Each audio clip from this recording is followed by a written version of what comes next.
One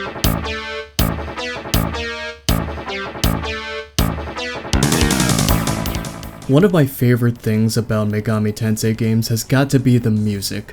A lot of the games tend to have some of the most infectiously catchy tunes in video games. Even some of the games I'm not too fond of have pretty good songs. Music plays a large role in expressing a game's personality. It gives each game its own unique flavor. The majority of music I listen to consists of video game tracks. I think something we all tend to forget about video game music is that these tracks are composed and tailored with these very specific moments in mind. Listening back to them, for me, is a way of reliving those moments in my head, because to me, these songs defined them for me. I've been contemplating making a video like this for a while now, but I honestly had no clue where to begin or where it would end. I think now I have a good grasp on how I want to organize my thoughts now. So here's the rundown. I'll be splitting the music into categories and addressing how they're handled while giving you a taste of some of my favorite tracks in said category. Obviously, it'll be impossible to address every soundtrack in the series, especially since I haven't played every Megaten game, so I'm not going to. Keeping this as simple as possible. I don't have a segue into the next segment, so... The first track you hear in a game is the one accompanied with the opening cinematic. It's the job of the main theme to really set the tone for the entire experience. It also sets the precedent for what type of music you'll be hearing throughout the rest of the game. A good opening track can also serve as a hook. The person playing might hear a really good track and think to themselves, yeah, I can't wait to play this game. The main theme also tends to pop its head in throughout the game, as well as through the use of leitmotif. The main theme isn't just a stage setter, it remains prominent throughout the entire experience.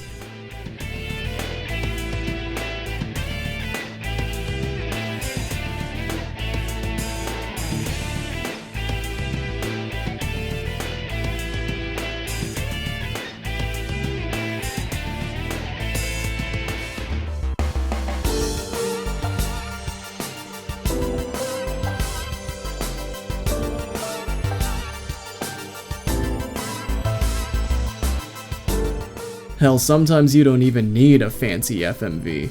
Sometimes all you need is just a single note to get your point across.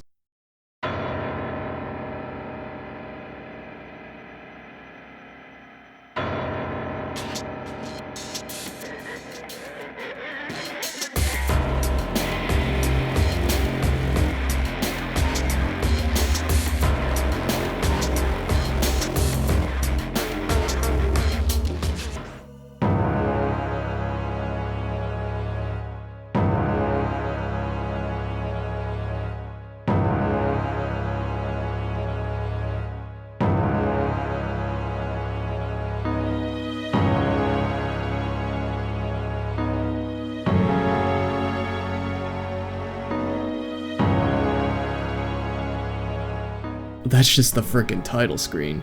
But hey, we're just scratching the surface here. We haven't even started the game yet. Let's get into how music can populate a setting. Yes, a world isn't just populated by its NPCs. While making the world feel alive simply requires people, what gives it personality is everything else. The architecture, its aesthetics, and of course, the music. What kind of feel do you want your setting to have? Do you want to capture the feeling of strolling down your city streets, or perhaps passing through the remains of a ruined world? I guess in the world of SMT specifically, you might want something to instill a sense of constant danger in your eat-or-be-eaten world. Maybe you're witnessing your once peaceful world ending right before your eyes. One of my favorite examples has got to be Shin Megami Tensei 4's overworld. You and your samurai comrades discover a whole other world under the surface. They're diving headfirst into unfamiliar territory, learning the culture, learning their struggles, all after deceiving you into thinking this would be another traditional medieval RPG adventure in the first hour. They almost had me there. I never saw the trailers for this game, by the way. But we can't forget about the individual places you'll traverse through on your journey. Yeah, we're talking dungeon music here. While your town maps and overworlds are basically just your hub worlds, dungeons are your levels, to put it into more rudimentary terms. These will be the home of your set pieces, and likely your boss fights. There's so much room for variety. Depending on what point you are in the story or what's happening at the moment, you can convey a whole assortment of different messages to the player. Kinda going back to the idea of leitmotifs, I think something really underrated is when dungeon music progresses as you go in deeper. Something like the Labyrinth of Amala from Nocturne, where the music becomes more sinister and oppressive for every Kalpa.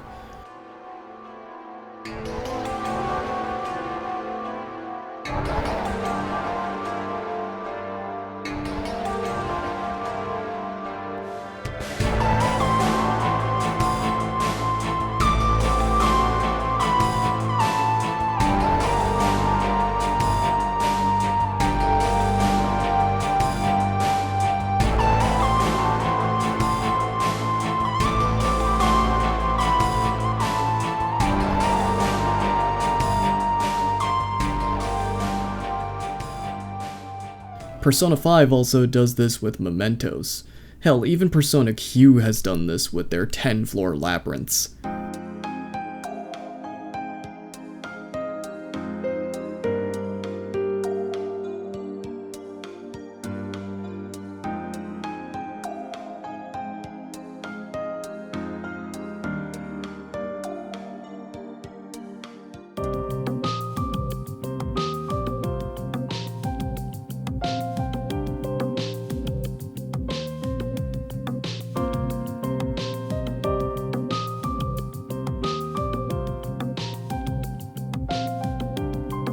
Funnily enough, I don't ever really find myself using the music change option in Persona 3 that often. I always found it particularly interesting how Block 3 was more dialed back and calmer than the rest of them.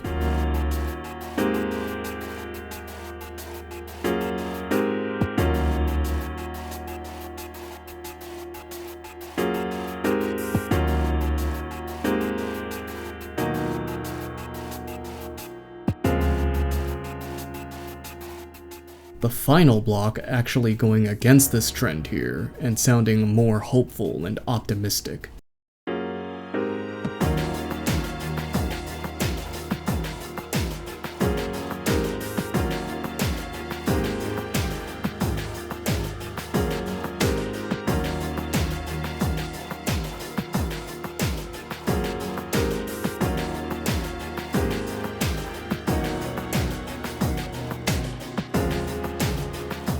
This is fitting given the context of the story. Something I'm sure a lot of us wish Atlus would do more often is a wider range of character theme songs, much like in Persona 1 and 2. You know, despite what I might say about the characters themselves, I do think the cast of Persona 1 and 2 have personality, largely conveyed by their theme songs. Brown's theme definitely makes him sound like a cocky little shit.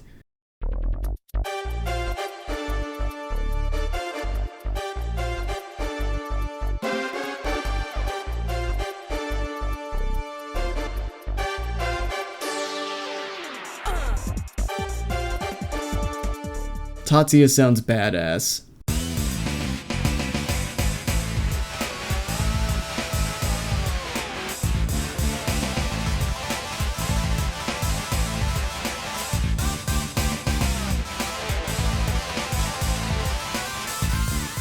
I like the sad variants that some characters are given.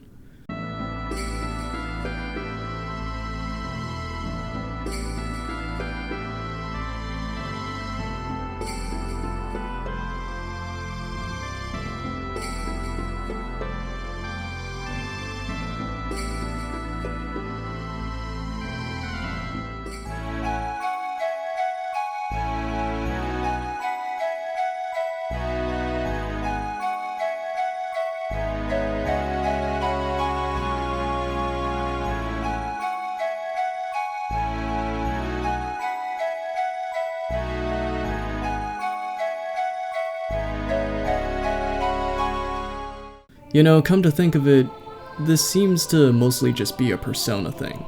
Sure, other Megaten games have character themes, but never quite to the extent of Persona 1 and 2. I guess you could sort of consider SMT's alignment themes as character themes, as the characters repping each alignment are strongly tied to them. Hell, SMT Nocturne has both. The characters have themes, and their respective endings for their reasons also have their own tracks.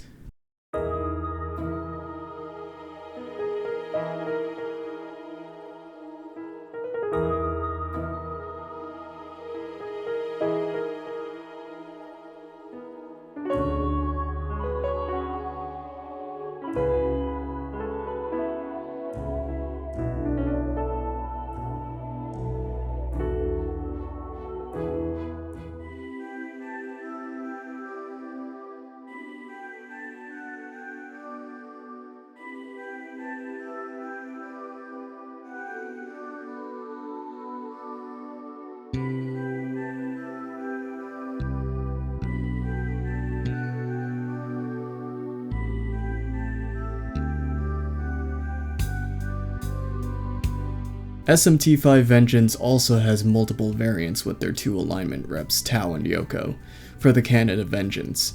Yoko, being the new character introduced in Vengeance, is the one whose theme is called back to in one of the final bosses.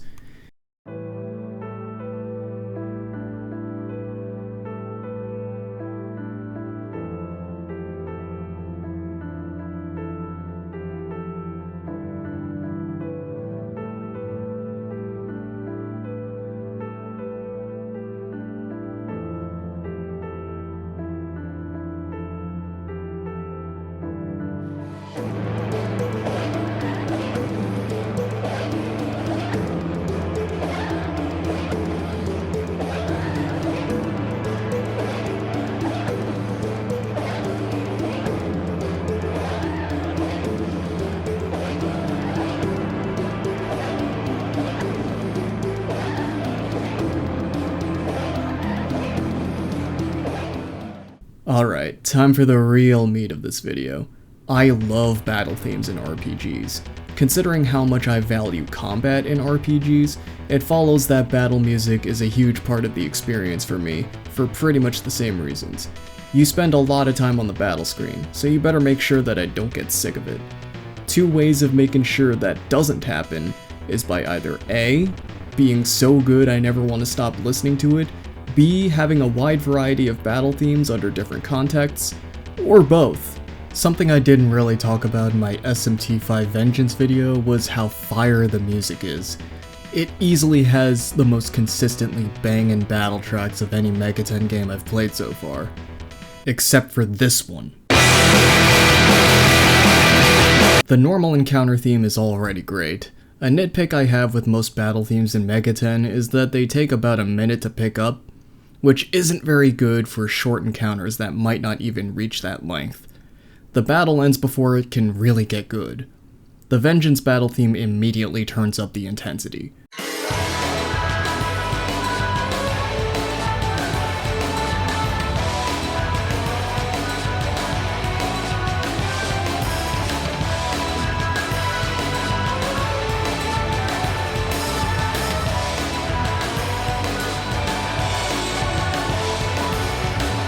If the encounter does last long enough, you're rewarded with this crescendo.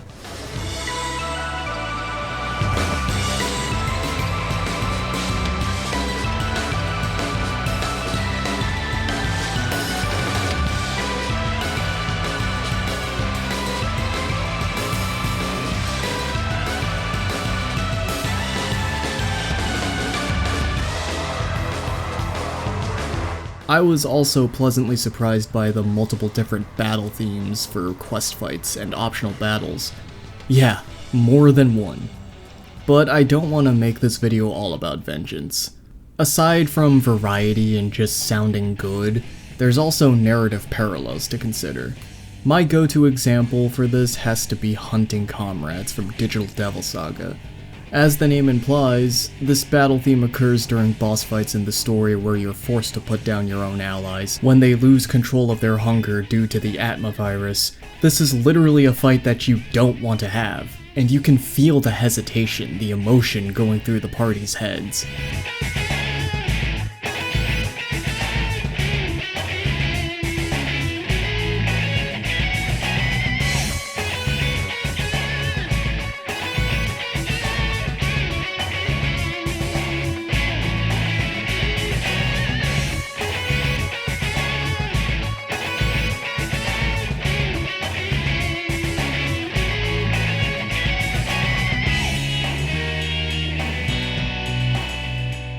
Another more recent example of this same idea is Persona 3 Reload's Episode Aegis DLC. As of the making of this video, it's not out yet, but they did release the new battle theme for normal encounters. It doesn't have the hard-hitting moment that most other battle themes have, but honestly, it just works. In the context of the story, the team has no choice but to fight shadows again after they thought they were finally done with that stuff. Of course, there's not really going to be an "okay, let's do this" moment.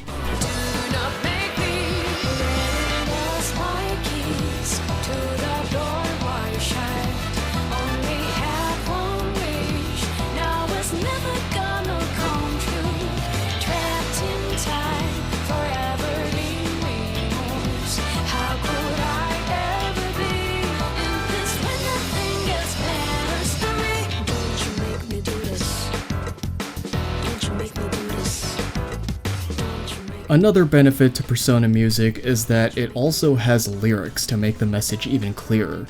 Speaking of lyrics, I think Persona Q2's battle themes have some of my favorite lyrics in this series. Not only do you have like 4 different normal battle themes, but they all have really good lyrics that reflect the overall themes of the story. Except the Persona 4 one. The lyrics of that one are kinda goofy. Persona Q2 is about not conforming to societal norms and pressures, and each battle theme conveys that message with a different angle. Invitation to Freedom approaches it from a rebelling perspective,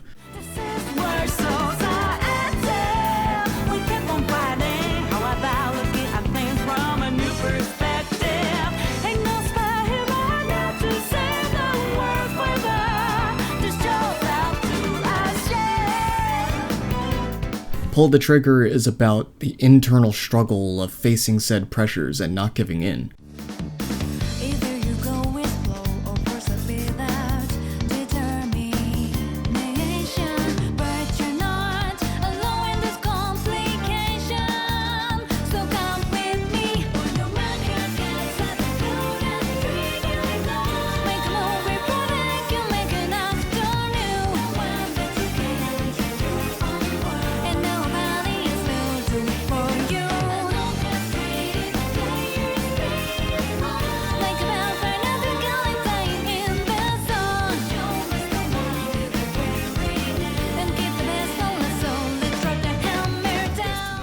Wait and See's message is about recognizing your own self-worth and not to let the haters stop you from being you.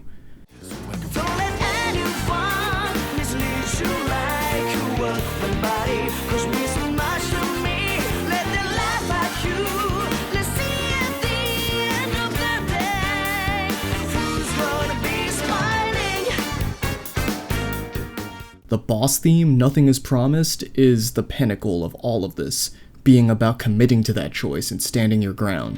And I kept shaking, telling myself that I'm so much stronger than before, so much stronger. Nothing is promised, nothing is flawless, everything's a contest, so I gotta take a shot. I will not take a swap from any spot, cause I got to fight back, or else just gonna be back to who I was.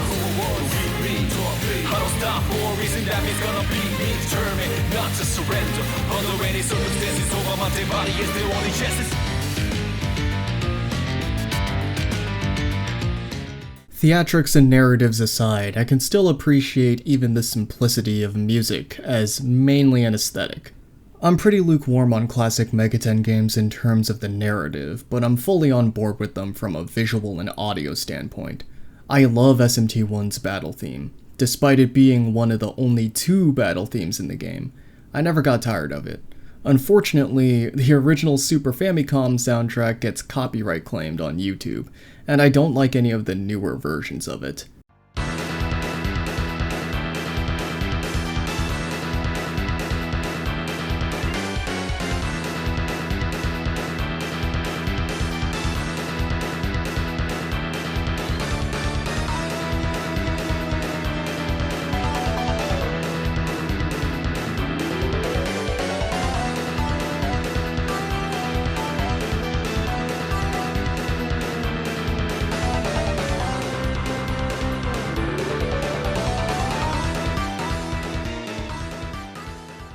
SMT 1 and 2 tracks were just made for the Super Famicom sound chip.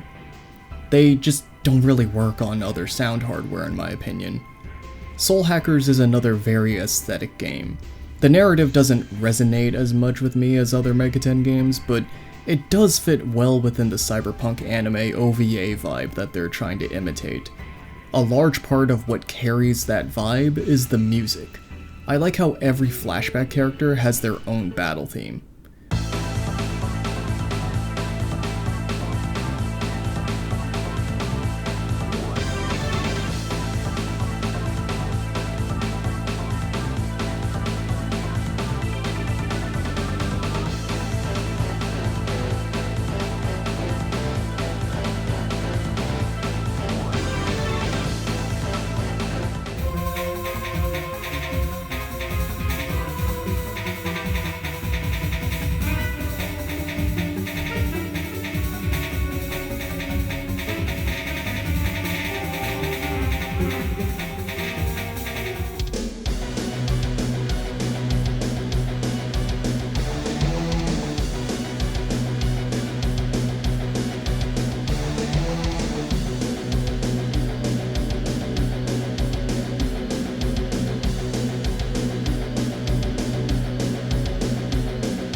And of course, we can't close things off without talking about the songs that close out the games. They're good, but more often than not, I have to be in the right mood to listen to them. This is mostly on the side of Persona, with only a couple Megaten titles that aren't Persona coming to mind. I have to want to feel sad to listen to some of these songs because almost all of them are designed to fill you with bittersweet emotions. Like, they're so good I have to have them saved to my phone, but I almost always skip them.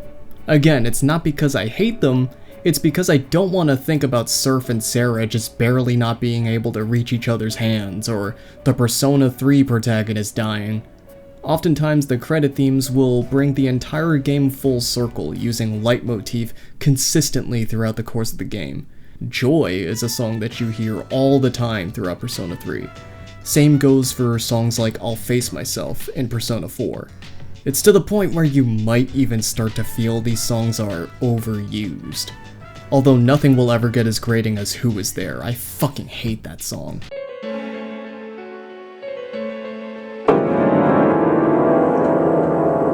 But then by the end of the game, you get songs like Memories of the School and Memories of You that use that very same phrase repeated throughout your entire experience, but being used to convey a much different emotion.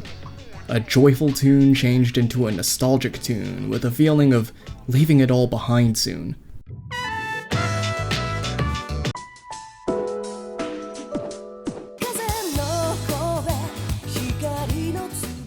Nevermore takes I'll Face Myself, a very sappy tune, and makes it into a joyful one right after you establish your bonds will exceed beyond distance.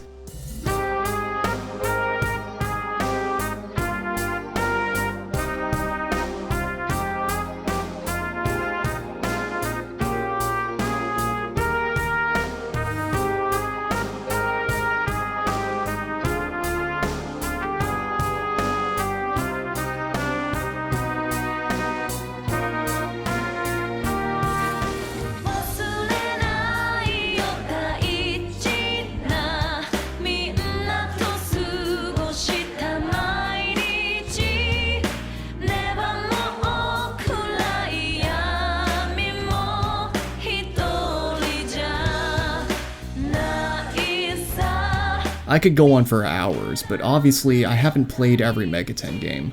I just wanted to make a short love letter citing just a handful of examples. These are all just the first ones that came to mind for me. Persona 5 and all of its spin-offs have good soundtracks, but they're always the first examples people cite. There are also tons of older games that deserve recognition too, but it's pretty random which ones among those will get copyright claimed in my experience, and I'd rather not find out. Hopefully the sample size I provided was enough to get my point across. When it comes to video game music, or many aspects to video games in general, I love intentionality. Lots of games have good music, but very few really express themselves with it, as hard as Megami Tensei.